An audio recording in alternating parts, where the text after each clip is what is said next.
You know, I actually like Shadow Link a lot. In fact, I'm thrilled I get to meet him 9 times in this game because he reminds me of myself when I was in depression. It's like a journal entry. You look back at it and it means something to you. But enough about that. In the end, Shadow Link does what he's meant to do. He's a figment of dark magic that'll continually keep pestering you throughout the game. And he does the job well. Thankfully, the 9 times isn't a big deal. It's not something we haven't seen in Super Mario Bros. Before, so it comes down to which encounter is the best.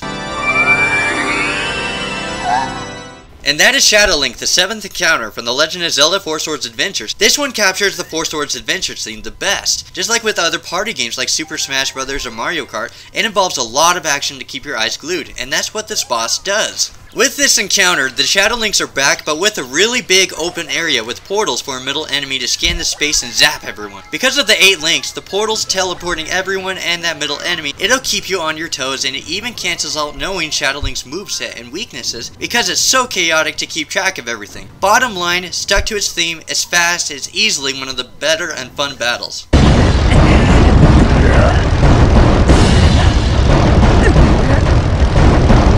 Now you're gonna know why I don't trust YouTube on judging bosses. When it comes to easy bosses from Zelda, especially Ocarina of Time, these weird bandwagons pop up without most thinking what they're agreeing to. For example, with Goma and King Dodongo, you do the same thing. Wait for the weak moment, use the item, then slash the creature. So when some complain that King Dodongo is too easy, why does Goma get an automatic pass? They require the same effort. Volvagia and Morpha are the same issue. Wait for the enemy to expose itself, use your item, then slash it. Same effort, yet Volvagia gets away with it. Then I hear Morpha's not original. Yep, dragons are definitely original. Then I hear you can beat Morpha in 10 seconds. So what about Goma? Yet she's not hated on? Well, she's the first boss. What's your issue with King Dodongo being so easy then?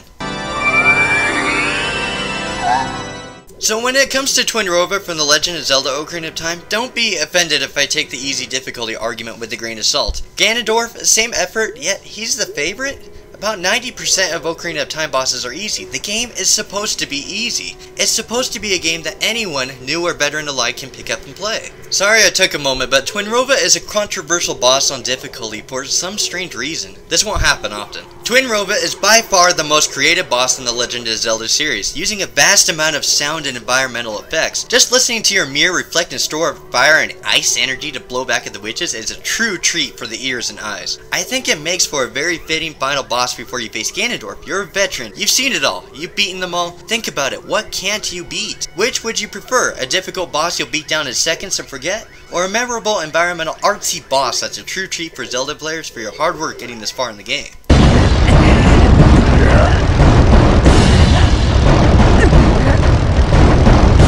To say that video games changed my life for the better is an understatement. One time when I played Sonic the Hedgehog at 5 years old, I blindly loved it, because as a kid you don't care what things you like and don't like. I just had fun with it. Yes, even Labyrinth Zone, even today, I love it to death. Why? Because a subconscious rule stuck with me from playing video games back then. If you look for good things, it becomes a good game. If you look for annoying things, it becomes an annoying game. If you look for bad things, it becomes a bad game. It's all on your mindset you go into when you play a new video game and how much you're going to like or hate it. So this turns to Ganon from The Legend of Zelda. How? Well, when you start thinking about the graphics being dated, don't these two categories start lighting up? So let's go up here for a bit and think for a moment. For 1986, for being one of the first efforts to put a video game together, this is unbelievably impressive. Think about it, we went from Atari to secret explodable entrances in a single swoop. Now with Ganon, to be honest, this will be the shortest entry because he's invisible and shoots fireballs, and that's it. But for the technology the NES had at the time, that it was able to pull off invisible bosses, these coordinated mechanics, and make a fitting final boss to prepare the series for what to come, we got 16 more games, and we're not complaining.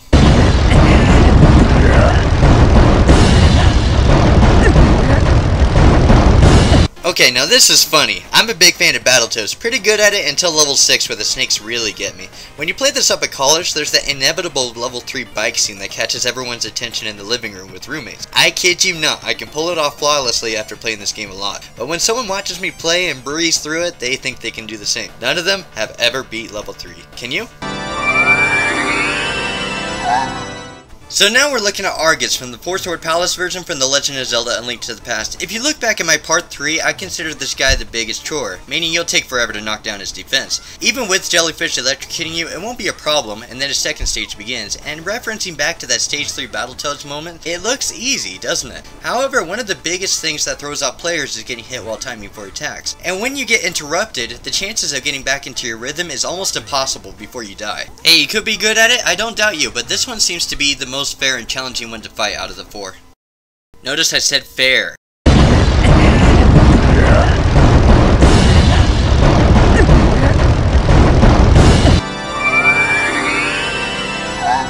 We don't need build up for Ganon from The Legend of Zelda: Twilight Princess. It's a straightforward entry. Now the music is really cool and unique. It has a nice mix of being Ganon and that final confrontation vibe. The design is cool. It's even featured in Super Smash Bros. Brawl. Heck, you can fight this guy with various tactics. Definitely a standout feature. However, whether you're a Twilight Princess fan like me and enjoy these specific immersive elements, this one tiny question comes into mind. Why is he so slow? I know Twilight Princess bosses are generally easy, but this is like someone hacked the game to slow him down. All the boss needed is to be faster, and because of it, you won't be surprised, which takes you out of the experience. Because of that one big minus, he's strung up on a leash back to 26. No way he's getting any farther than this. Sorry Twilight Princess fans, but I said I'm going to respect all 16 of the games, and I'm keeping my word. Twilight Princess has its pros and cons like every other game.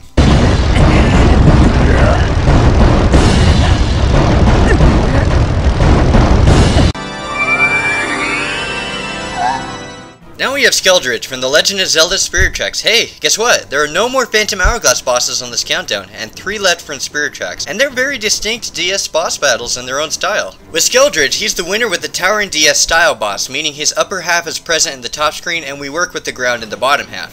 I call Skeldridge the sandbox boss. Take that however you want to. This is because it has a ton of variables surrounding it involving guesswork. You have to guess how much sand to put up to stop the rocks and protect yourself. You have to guess how to steer the rocks on the catapults. You have to guess how long you can afford to move rocks. You have to guess how to pick up messes with a lot of rocks come in. You have to guess when the laser comes around. The list goes on. This is what makes Skeldridge so great. It's not a connect the dots system with the usual boss. You have to scatter and organize the dots to bring the whole strategy together. And you know what? Skeldridge blew every expectation.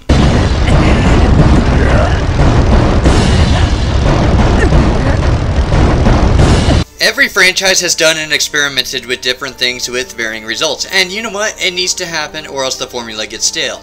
However, if you take away or change the platforming formula they like from Mario and Sonic, their fans would get upset.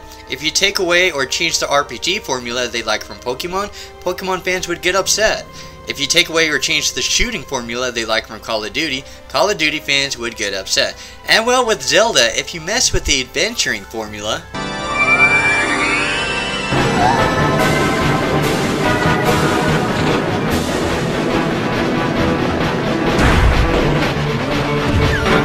yep, Demon Train from The Legend of Zelda: Spirit Tracks. Now I'm gonna be honest here, like I don't say that enough, but Phantom Hourglass felt like an experimental DS game, you know? It's their first time I wanted to mess with things, and it was good. And then we get Spirit Tracks, which introduced trains. Again, with the honesty, I knew it was going to be something like trains, something to make the world more interactive with the touchscreen. I wasn't surprised at the concept, but I was impressed with how it was executed. There are all of these train battles you get into, and then we get the Granddaddy Demon Train to fight. This battle is slow to coordinate because trains take their time to move around and change their speed. It doesn't take away from it. Haha, not a chance. The greatest tension that comes from video games is when a player is uncertain when they'll get hit. Want proof? Boom! I wish I could talk about everything about this boss, but there's too much. But I will say this. It's definitely earned this medal both as an amazing game and as an amazing boss.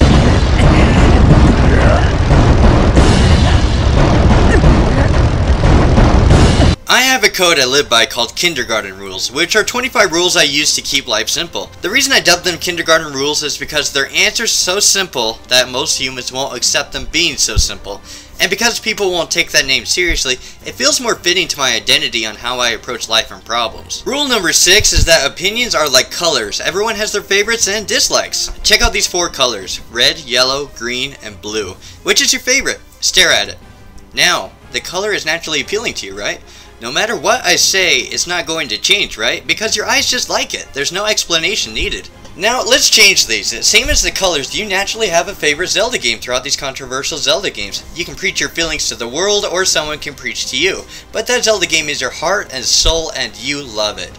The same can be said about the one you hate. It's all on what you naturally like in your history of video games. Now, I'm sure some of you are okay with Ganondorf from Wind Waker being number 23 on this list, and I'm sure some of you aren't. And hey, why not? Ganondorf from Wind Waker is a great boss. You have every right to be mad at me. Since this is involving final bosses, a Zelda fan might suggest this to me. This final boss from this other Zelda game has this problem and this problem, so that should be ranked worse. My response is, you're absolutely right. Because of those one or two mistakes you managed to find with those final bosses along with this one, there are no final bosses in the top 10. I agree with you. Every final boss has a small flaw in them. Yes, even him. But we'll get to that when the time comes. But I do ask to be patient because that is a big shocker, especially more so than putting Ganondorf here. Now, this boss, every positive thing you've heard about it works. The partnership with Zelda, the music, the atmosphere, that finality squeeze, it puts everything in right to shoot a nostalgic rocket right through you.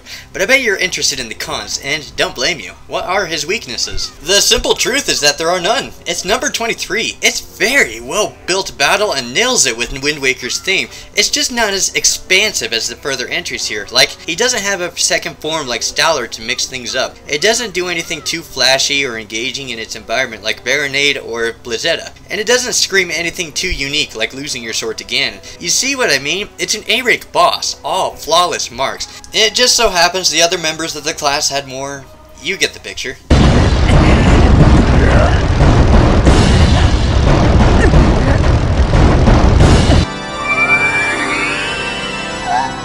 Now we have Malladus from The Legend of Zelda Spirit Tracks. Now let's get the weak point I'm seeing out of the way, which happens to be in its first form when you protect Zelda. At this point you have to protect Zelda for about a minute from oncoming fireballs. Nice and dandy.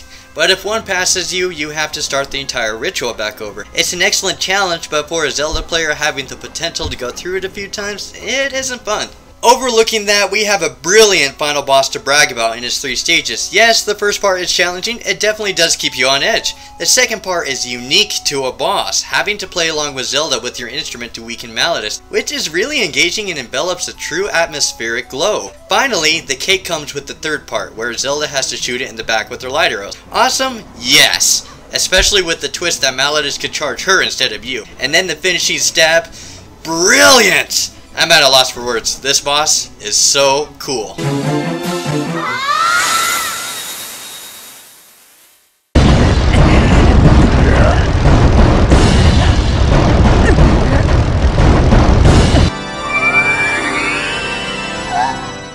Eye candy at its best when it comes to Baronade from The Legend of Zelda Ocarina of Time. And hey, who doesn't like candy? I would consider Baronade the most balanced boss. It's not too hard, not too easy, has a nice mix of attack, defense, and speed. It's not overwhelming for the third dungeon, nor too underwhelming. It's the right combination of how a boss should be. Plus it adds some nice effects with the jellyfish and sound effects, which immerses the Zelda player in deep. Because it's a jack of all trades, it's generally incredible at everything, and that's not a bad thing at all. But that's the minor issue that brought it down to 21. It doesn't go to the extreme in any category other than visuals. It doesn't go all out in difficulty like Uldawa. It doesn't go all out in its defenses like Stallard. It doesn't go all out in its strategy to kill it like Smog. It's generally very awesome, but it's not specifically awesome when it comes to gameplay. But still, Baronade deserves way more to all of the thumbs up it gets for being up this incredibly high.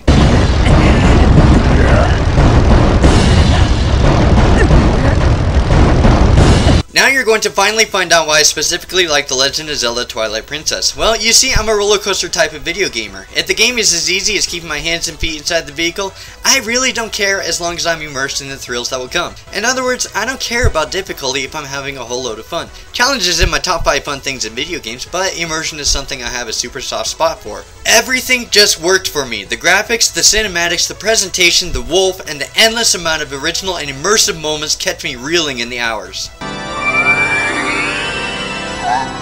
So in true Twilight Princess fashion, Argarok from The Legend of Zelda Twilight Princess About a Spotlight isn't on difficulty. Instead it focuses on drowning you into its environment and immersion, and boy does it do it good. Yeah, sorry Twilight Princess fans, but I do have to tie the small anchor on it for its difficulty, because this is a generalized list and I will salute and respect the other Zelda fans and games in this room. It's only fair. This boss seems to take Baronade a step further, mixing in some intense environmental feels from the incoming storm, plus with the exhilarating gameplay of using your claw shots to climb up really high in the sky and maneuver around. I think a lot of the excitement comes from the fresh exhilaration of getting 2 claw shots to keep clambering around is something we secretly wished we could do since we saw the hookshot in Ocarina of Time. I think it's an excellent combination, don't you think? The thunderstorm, the claw shots, and moving, being way up in the air, and getting up close and personal to this boss is just... It feels like Volvagi on steroids. You just get sucked right into it, and it's a jaw-dropping experience for what you want to be immersed in Twilight Princess.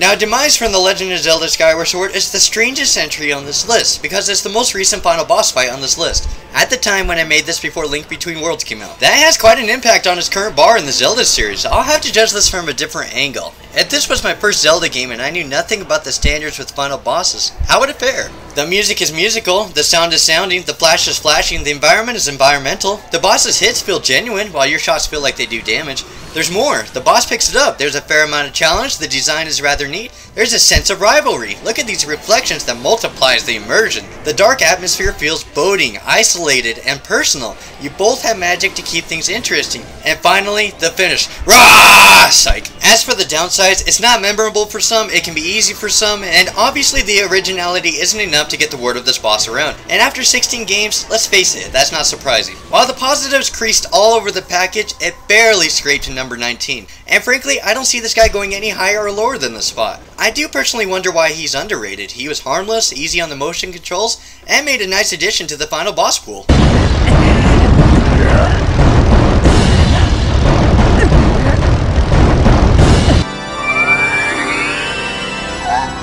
Now we've come across Ganondorf, the sword version from The Legend of Zelda Twilight Princess. You know what, I can say I spent a good couple of weeks keeping this list as generalized as possible. How you can take my word for it or not is up to you, but I don't regret the choices. I looked into it enough that I'm confident where I put these 30 entries to keep it as fair as I could, but a double-edged sword will start coming up. Either way you look at it, this list will get love and hate. If I rank a final boss like Ganondorf from Wind Waker higher, I'll be loved and hated by various Zelda fans.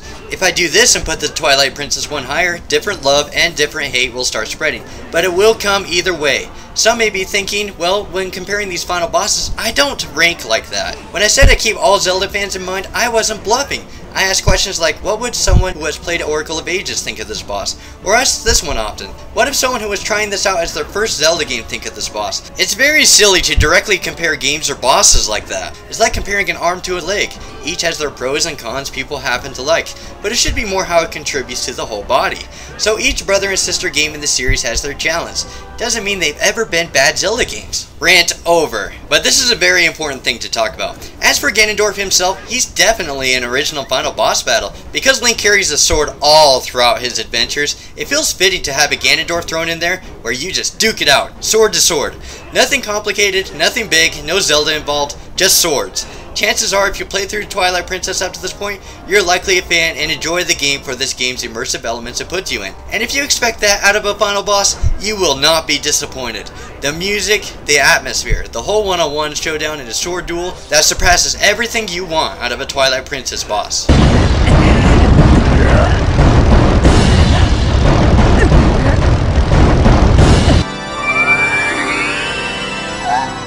These final bosses keep lining up, and now we have Ganon from The Legend of Zelda Four Swords Adventures. Out of all of the final bosses, I bet this one is least well known because 1, who talks about him, and 2, the Four Swords Adventures game in general causes some Zelda players not to get into it because of its diverse concept. Staying faithful to its theme of fast-paced multiplayer action, this Ganon teleports all around the room very fast and very often. You'll barely blink before he's somewhere else already.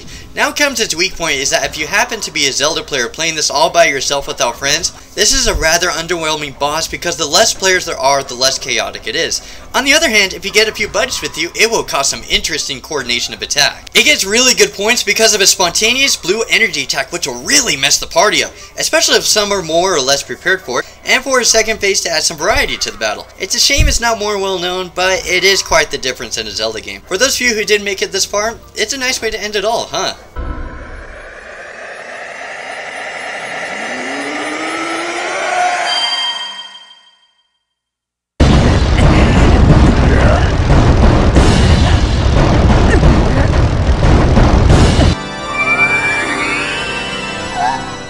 Now one that definitely makes it on some top 10 lists is Dig Dogger from The Legend of Zelda Oracle of Seasons. Now here's a weapon where, in my opinion, you control one of the most unpredictable concepts of a Zelda weapon ever made.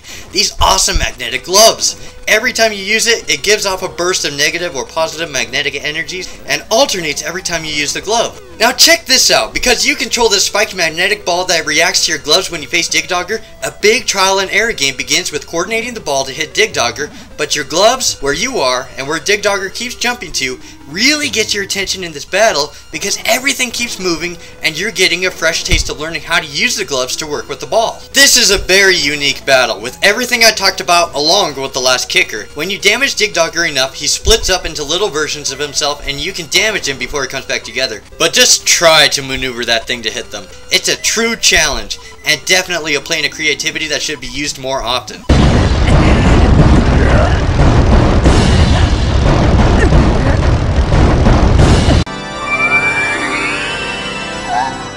Blizzetta from The Legend of Zelda Twilight Princess has one of the most unique build-ups and environmental feels in Zelda history. Even the dungeon itself is unique and quirky in its own way. All throughout the dungeon you're fetching ingredients and Blizzetta in return promises you the mirror shard, but then things start happening. Her face flips over, windows shatter, the place turns into an ice prison, and Blizzetta transforms from the mirror. The boss's difficulty is hit or miss, depends on the Zelda player on how they work with ice physics, but I don't think difficulty is the point here. But it does affect its ranking, don't get me wrong.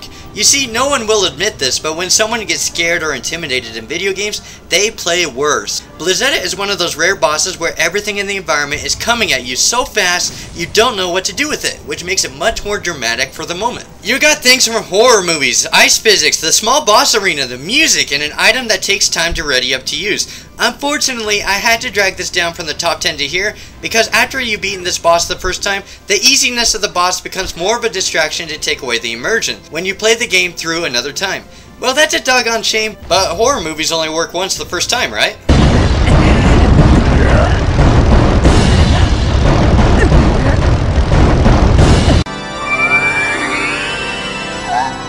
Oh wow, since I've got Phantom Ganon from The Legend of Zelda Ocarina of Time in number 14, I bet everyone's dying to know what beat him. Oh, those next 13 are really something else, take my word for it, and Phantom Ganon is just scratching that surface. It's not hard to see where anyone's nostalgia comes from for this boss, because it is the only competent boss in the Ocarina of Time game. It's the boss where everyone will probably die on the first time playing it, because Phantom Ganon is deceptive by switching around in the 8 paintings. You can spot the fake one and shoot at it, then suddenly it turns around and BAM! The real one blasts you with electricity throughout the arena out of nowhere. As if its puppet game isn't enough, after you hit it with 3 shots, its horse scampers off, leaving you off with the back and forth magic ball round off. The timing behind this is rather tricky, with it zooming faster and faster between the two. It's one of those moments where it gets personal. Anyways, just off of its deceiving branching path game alone is what puts a really big twist on the average Zelda battle. Yeesh, why is the Force Temple so perfect?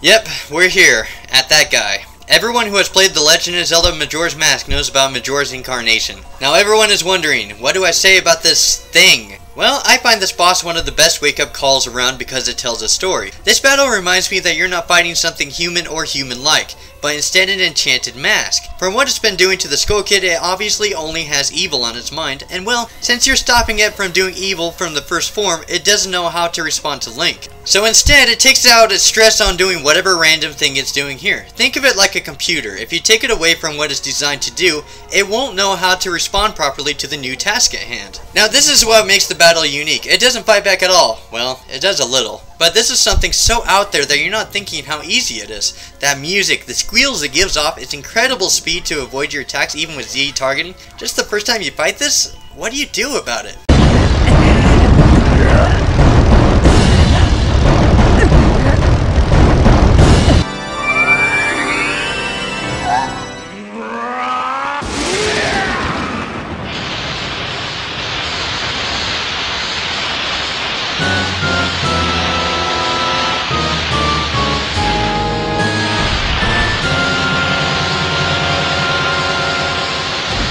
Okay, let me take my glasses off. Now we're going into what separates this countdown from everyone else's when it comes to Ganon from The Legend of Zelda Ocarina of Time. In Rule 4, I said that I'm not judging by nostalgia, because nostalgia subconsciously makes us think other Zelda games are worse. And if I'm going to respect all 16 Zelda games, how can I do that if I throw Ocarina of Time or Ganon on a pedestal and say worship this because everyone else is? Sorry to say it, but I'm drop kicking the other 15 Zelda games into the brick wall, and pretty much taking a crap on those who like those games. Believe it or not, there are those who prefer other Zelda games over Ocarina of Time. I don't really care that Ocarina of Time is the #1 game. That's no reason for me to esteem Ocarina of Time fans any higher than other fans. So now all we have is to look at this boss objectively, and to grab a whole new bag of salt on the wound, this boss is not well executed in gameplay. At all. While the dark and threatening atmosphere is top notch, the design on Ganon is flawless, the original concept of getting the Master Sword out of your hands is incomparable to what other bosses have done, there are an alarming number of problems that stand out. For starters, Ganon's weak point on his face is never covered. You can attack it with a light arrow at any time. That's not good. You'll never hear anyone say easily reached weak points make really great final boss battles. The next problem is how easy the boss is. Ganon never uses any ranged attacks to attack Link. He creeps up really slow waiting to get close, but if you can attack from a distance, you have no reason to fear getting damaged when only you have the ranged weapon. Problem number 3 is that it is repetitive. Once you slam that light arrow and attack the tail, the process repeats itself without nothing new ever being added to the gameplay. The fourth problem is that you can roll under him to attack the tail. That is not good. Great boss battles try lessening your options to succeed, not increase them. It gives more power to the player, not the boss, which means no attention if you fall short of your magic power for the light arrows. Finally, the last problem is that you can't kill Ganon with the big Goron sword. You have to use the Master Sword, at least for the last blow before he's knocked down, which may be interesting to some players' reactions when they find that out. Sorry if I made that sound personal, I didn't mean to be. So all that's left is to explain why I put it at number 12. It should have sounded like I put it lower. Well, remember that this list is generalized, and everyone does generally like this boss for a reason. I guess it goes to show that no matter what the flaws are behind a boss, it doesn't really matter. Not really. Why do I like Twilight Princess? Because it's immersive and sucks me into that world, and I know some have gripes with it for various reasons like other Zelda games. For here is the same way the other way around. You don't really care about me or others picking it apart. All you care about is that it's a blast of a boss to play. It's dark, it's atmospheric, it's nostalgic, it ties up Ocarina of Time perfectly, and you don't need more than that. Simply put, I brought it down for those little things, but as long as it's fun and memorable, we don't need to go any farther than that. Video games are supposed to be fun in the end, and well, who cares about flaws? It's fun!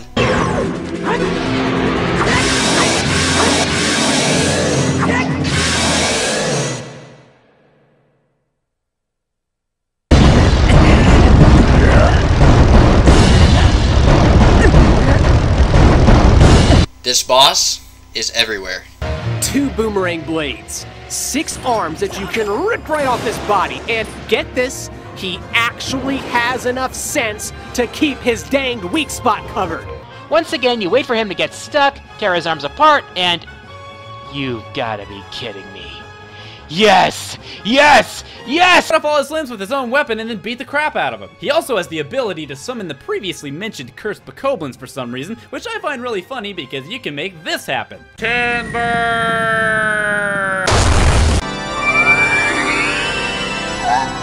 Galactos from The Legend of Zelda Skyward Sword. What do I think of him? Well, he's okay. Me personally, I don't find him or the battle very interesting, but this guy is extremely popular, meaning he's doing something right to probe awesomeness. And hey, this is a generalized list, meaning my opinions don't matter if everyone thinks he's awesome, which is why he's at number 11. So you've heard the pros with the swords, the covering up of his weak points, and that freaking behemoth of a sword where everyone has made this joke. Die, die, die, die, die. Next we have the... Hold up! What? I'm doing a countdown here. They want to know why I don't prefer it? This is a generalized list. This is about them, not me.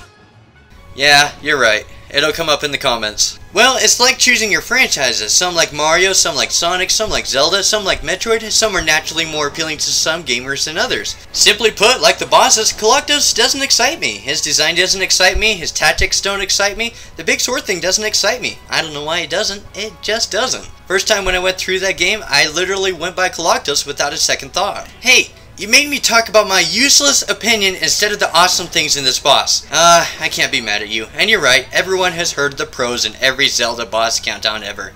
It's not like I had anything new to add.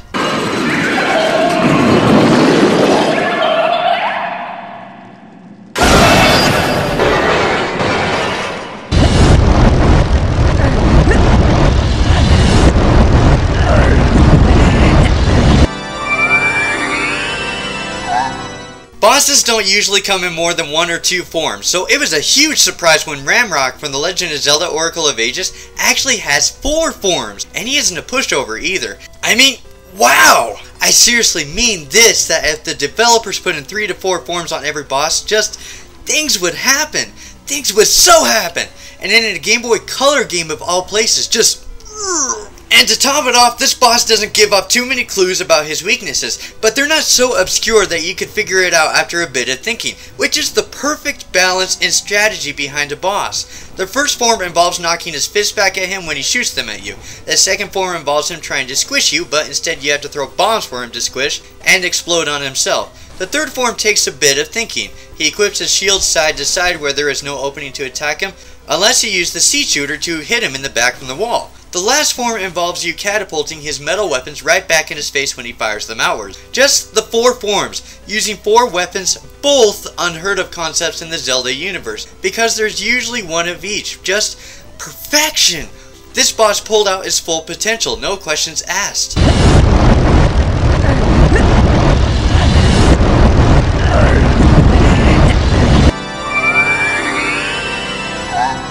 Oh yes, oh yes, oh yes! It's finally here, and he's definitely more than bones. It's Stallard from The Legend of Zelda Twilight Princess. Oh, that spinner. Oh my goodness, that spinner! Who invented that spinning spinster, that twister twirler, that frolicking frisbee? The spinner just sounds underwhelming to the amount of fun this toy gives off. Who doesn't want one of these? Stallard's first form. Stallard's first form! It's flawless. Everything is maxed out. Take your pick. Design, difficulty, the engagement, the strategy, the music. 100%. I don't think this boss could be hated. This is the standout boss from Twilight Princess. Go to every top 5 or top 10 Zelda bosses countdown and you'll see him there. Negatives, it's hard to find them. As for the second form, you know what the flaw is, and let's put sand over it really quick. It is easy. That is the reason it is number 9. Just do right A, left A, right A, slam, repeat. But do you want to know the coolest thing is about this second form? What I don't get is that this is a really popular boss even from fans of the other Zelda games. Every Zelda game gets picked on for something, but Twilight Princess gets picked on for being easy. So this form is easy. It's not complained about like other easy bosses. So does that mean if the immersion is good enough, does anyone give a crap about difficulty? It's interesting to think about.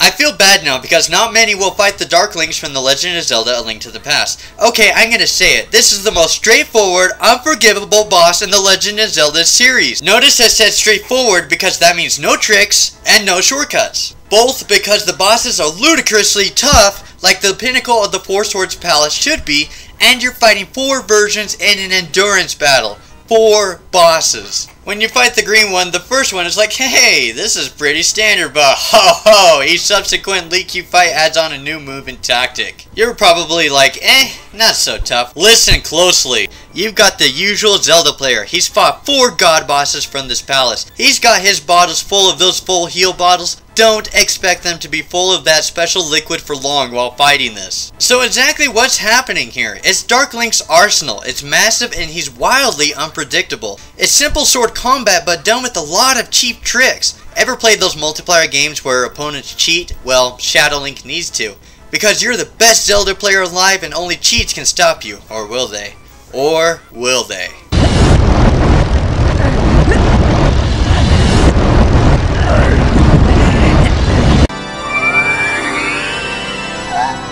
Is Dark Dragon a final boss from The Legend of Zelda Oracle of Seasons? No, I don't think so.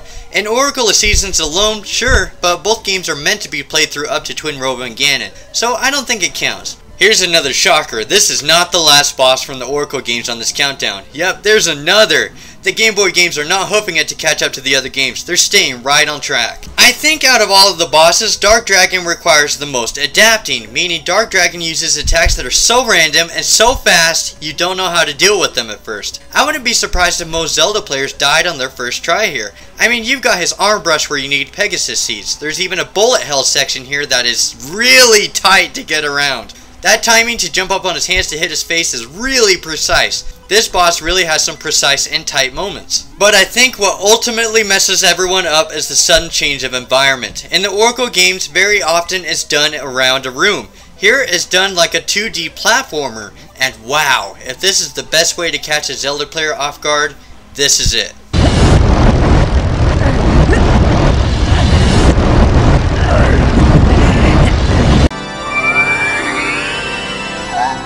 So what's the word that describes the Jorg pair from The Legend of Zelda Minish Cap? I would say hitboxes. Hitboxes are your #1 concern in this battle. As you might think, there are two Jorgs, the bigger one and the smaller one, and each one tag teams to let Link ride on them. Why does that sound weird to say? The sensitive part of this battle is that you have to multiply yourself respectively to its open eyes and strike it. But what happens next is what makes it go up to number 7, is that because you're making copied links across the entire Jorg, and you've got the smaller Jorg shooting at you consistently, it's a near impossibility to get close without one of its attacks reaching you. And the smaller Jorg puts more pressure on you as time passes. It's all how the bigger, grander pieces fit in with the smaller, more detailed pieces of the boss. You can tell that there was genuine effort put into this boss from the start to the finish. There's nothing repetitious and a lot of new things that keep coming in. And overall, it did fantastic.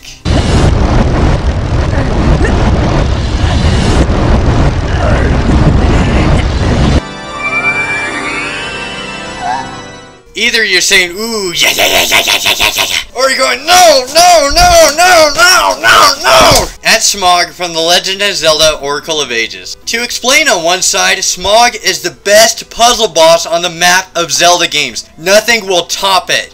For this reason, it's loved because Zelda is puzzles, and to implement the best puzzle in a boss, that's classic, and it has 4 forms to make it an endurance battle. On the other side, Zelda players think it's cheap because Zelda bosses are supposed to be action-oriented. But why should it? You came for Zelda, you came for adventures and the unexpected. You came for puzzles and finding out what makes each game unique. There's no Zelda game if it's too formulaic. There have to be curveballs around to keep the series fresh and exciting. Smog is a killer curveball to the boss formula. I wish I had more time to talk about this, but on the bottom line, this boss isn't hard. It's puzzling. Like a puzzle, you have to study it. And what happens if you don't study? You don't do well in it. For this rare time, rushing in with your sword on your mind will not win you this battle.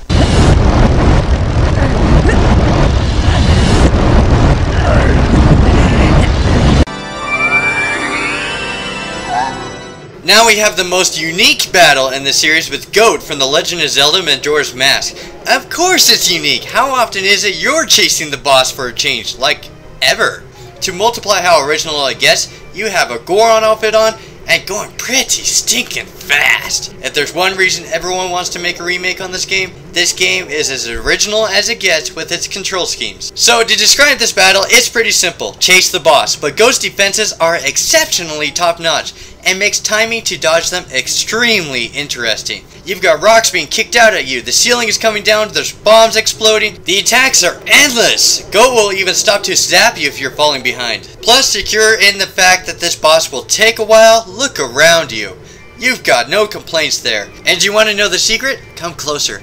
He's replayable! You can come back to fight him anytime! Don't you love time travel?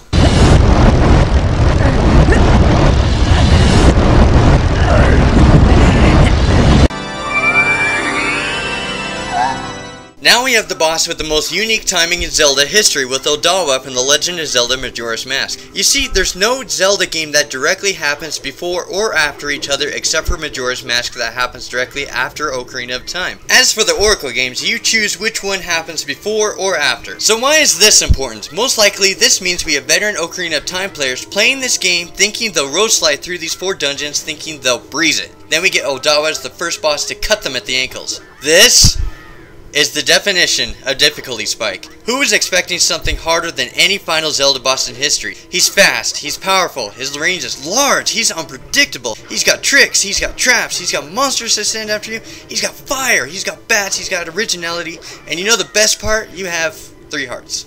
Just 3 hearts? 3 hearts. 3 hearts. 3 hearts. Yep. Just have 3 hearts. He's the ultimate challenge for every first-time Zelda player coming through, and will you survive? And well, after being so pro Ocarina of Time, talk about a humiliating defeat no one will admit on the internet. And we deserved it. Majora's Mask sure shot our pride under the rug.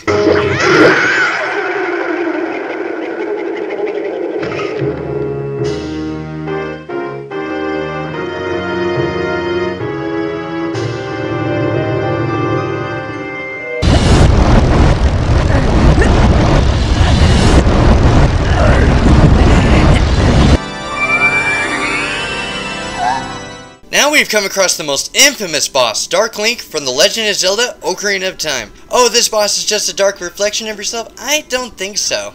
This specific room in the water temple, like the mirage of an endless room around you, is trying to mess with your head. But instead it's a simple trap with morale used very commonly and very effectively against humans. Humans are impatient. They want the event or battle to be done like snap, snap, snap, now, now, now. Those who use this trap go on the defensive on purpose, mock the opponent, and wait a few minutes to wait for their opponents to lose their energy and focus, then they kill their opponent quickly. Sorry to say it, but by blindly attacking out of annoyance to Dark Link, you fell for one of the most infamous tactics veterans use to knock down inexperienced players, both in real-life combat and in gaming. However, this trap can be reused back at the one starting it. You see, sometimes veterans feign being inexperienced, study their tactics, then outwit their own patience to beat them at their own game. And that's exactly what's happening here in this battle. In plain sword-to-sword combat with simple swipes without any items, if you can beat Dark Link at his own game, I kid you not, you're one of the most honorable and patient Zelda players to ever exist.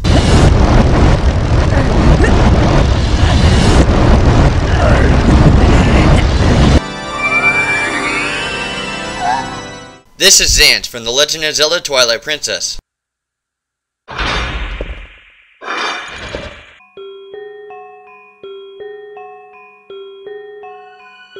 These are signs of severe depression, passive aggressiveness, being sheltered, being consumed with yourself. Zant, you're not going to break, are you? One of the most collected villains in history we've seen. Wow! Just like Majora's incarnation, he broke! He reached the point anyone would reach if they've been pushed enough. This goes to show that no one will ever be invincible.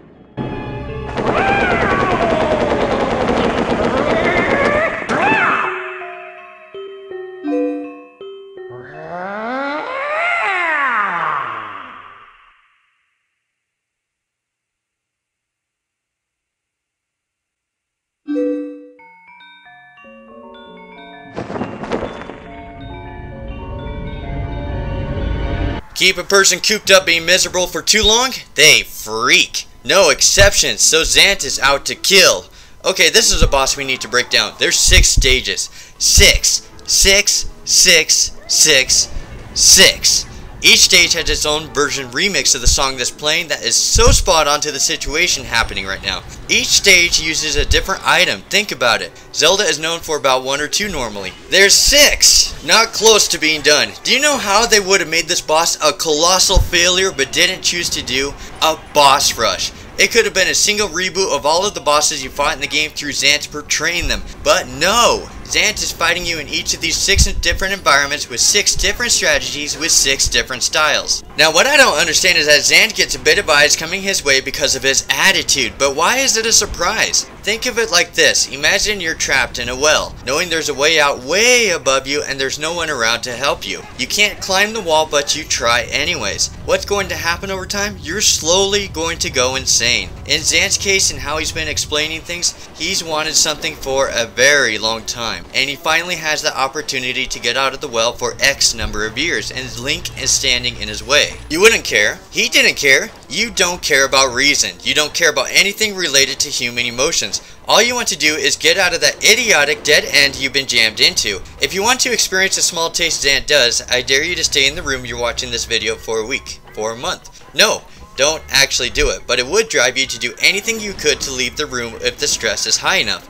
In Zant's case, he was simply boxed in with no way out and he snapped. Now this is just me, but I believe the reason this should be number 1 is because this is what I believe is the most unexpected boss in Zelda history. Remember that this list was done by one person. I don't represent the millions of Zelda fans out there. If there's one thing I've tried to emphasize with this list, is that there is no such thing as a true top Zelda countdown.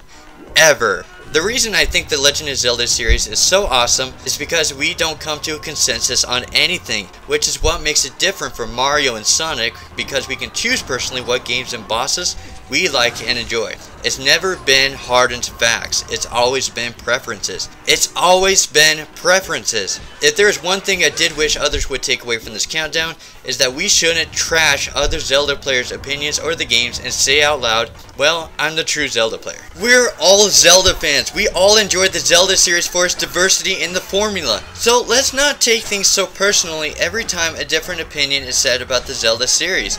It's never been about right or wrong or what's on top or bottom in the ranking. It's about what you like and don't like. And it's as simple as that. It's always been as simple as that, and it always will be.